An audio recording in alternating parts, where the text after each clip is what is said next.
At the center of this movement is a crucial conviction that a nation exists to serve its citizens. Americans want great schools for their children, safe neighborhoods for their families, and good jobs for themselves. These are just and reasonable demands of righteous people and a righteous public. But for too many of our citizens, a different reality exists.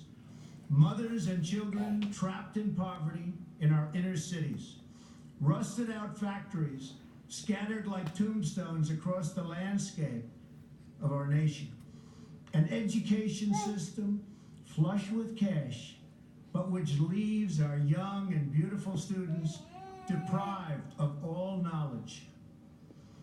And the crime, and the gangs, and the drugs that have stolen too many lives and robbed our country of so much unrealized potential. This American carnage stops right here and stops right now.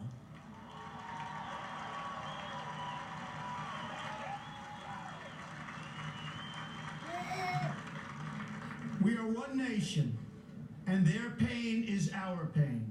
Their dreams are our dreams, and their success will be our success. We share one heart, one home, and one glorious destiny. The oath of office I take today is an oath of allegiance to all Americans.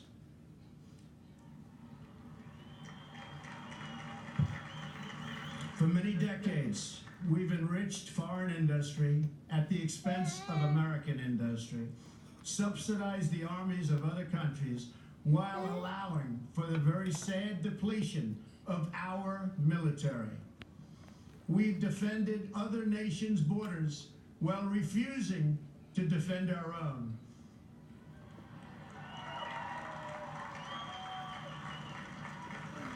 And spent trillions and trillions of dollars overseas while America's infrastructure has fallen into disrepair and decay.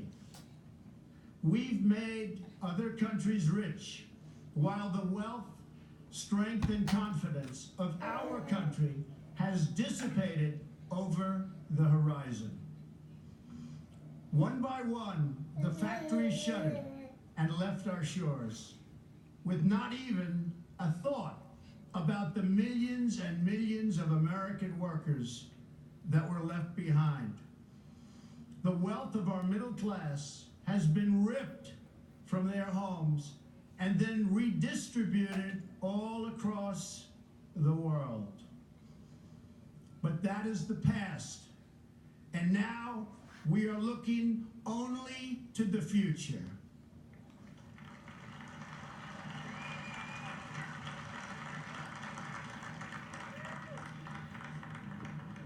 We assembled here today are issuing a new decree to be heard in every city, in every foreign capital, and in every hall of power. From this day forward, a new vision will govern our land. From this day forward, it's going to be only America first. America first.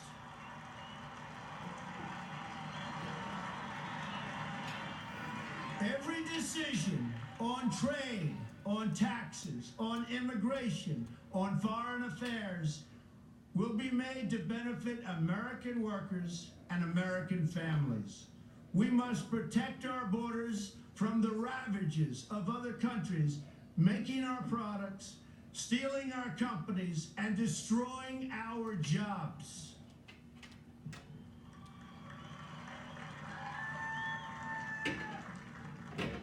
Protection will lead to great prosperity and strength. I will fight for you with every breath in my body, and I will never, ever let you down.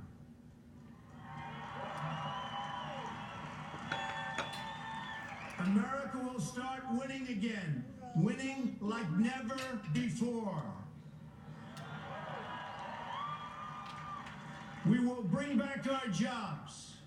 We will bring back our borders. We will bring back our wealth. And we will bring back our dreams.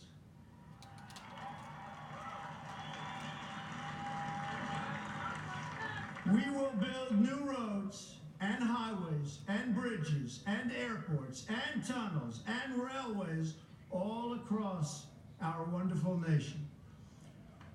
We will get our people off of welfare and back to work, rebuilding our country with American hands and American labor.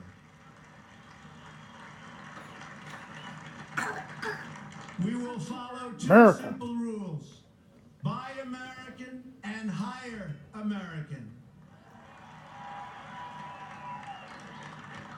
We will seek friendship and goodwill with the nations of the world, but we do so with the understanding that it is the right of all nations to put their own interests first. We do not seek to impose our way of life on anyone, but rather to let it shine as an example. We will shine for everyone to follow. We will reinforce old alliances and form new ones and unite the civilized world against radical Islamic terrorism, which we will eradicate completely from the face of the earth.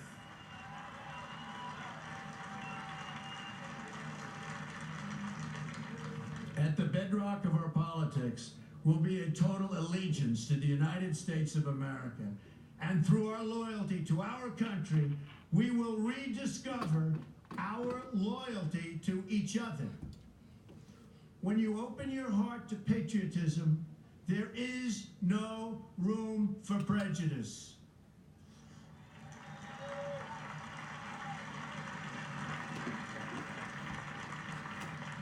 The Bible tells us how good and pleasant it is when God's people live together in unity. We must speak our minds openly, debate our disagreements honestly, but always pursue solidarity. When America is united, America is totally unstoppable.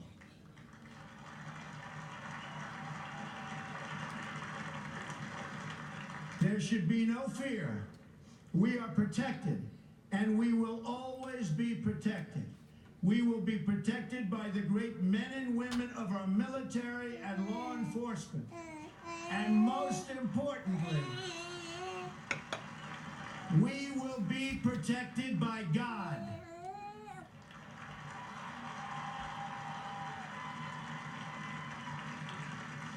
Finally, we must think big and dream even bigger. In America, we understand that a nation is only living as long as it is striving. We will no longer accept politicians who are all talk and no action, constantly complaining, but never doing anything about it.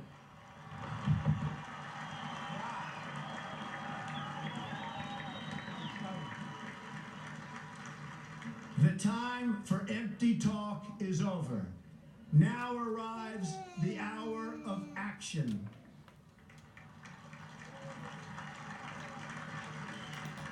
Do not allow anyone to tell you that it cannot be done.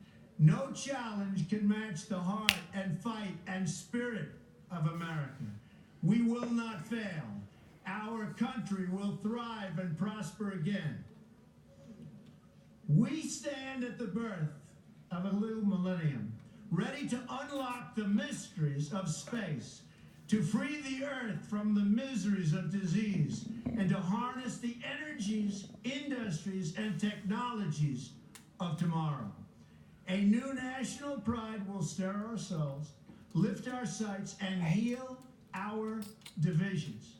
It's time to remember that old wisdom our soldiers will never forget, that whether we are black or brown or white, we all bleed the same red blood of patriots.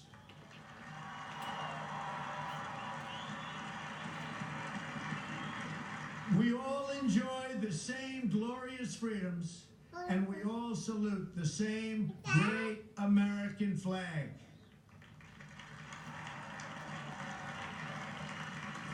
And whether a child is born in the urban sprawl of Detroit or the windswept plains of Nebraska, they look up at the same night sky, they fill their heart with the same dreams, and they are infused with the breath of life by the same almighty Creator.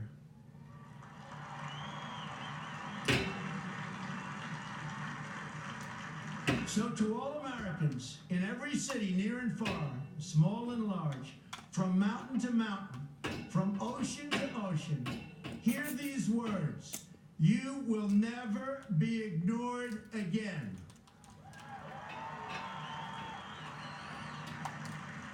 Your voice, your hopes, and your dreams will define our American destiny.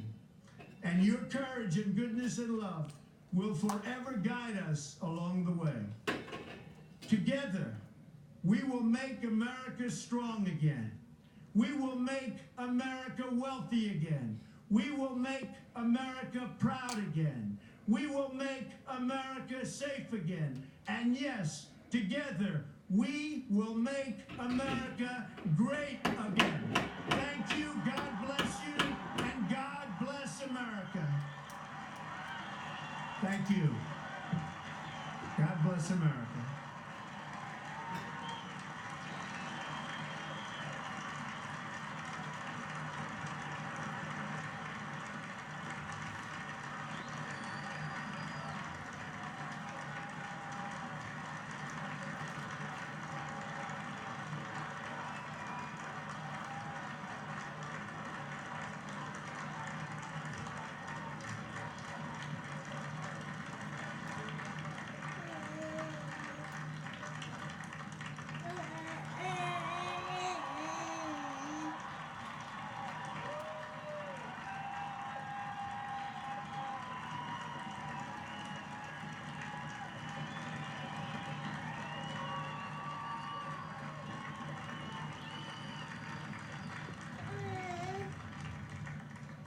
At this time, I call on Rabbi Marvin Heyer, Reverend Franklin Graham, and Bishop Wayne T. Jackson to provide readings and the benediction.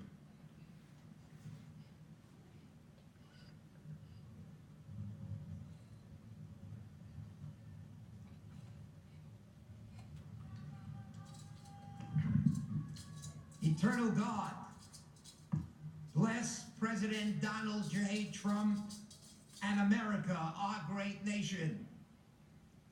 Guide us to remember the words of the psalmist, who may dwell on your holy mountain, one who does what is right and speaks the truth, who knows that when you eat the labor of your hands, you are praiseworthy, that he who sows in tears shall reap in joy, because the freedoms we enjoy are not granted in perpetuity, but must be reclaimed by each generation.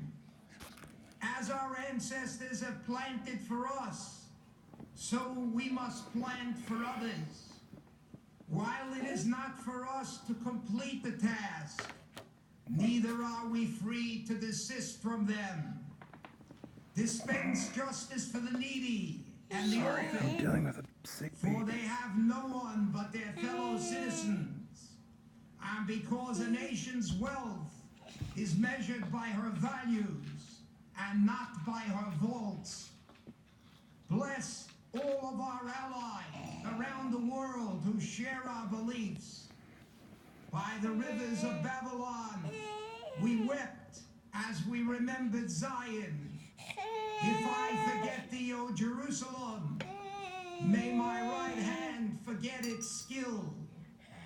The doer of all these shall never falter. May the days come soon when justice will dwell in the wilderness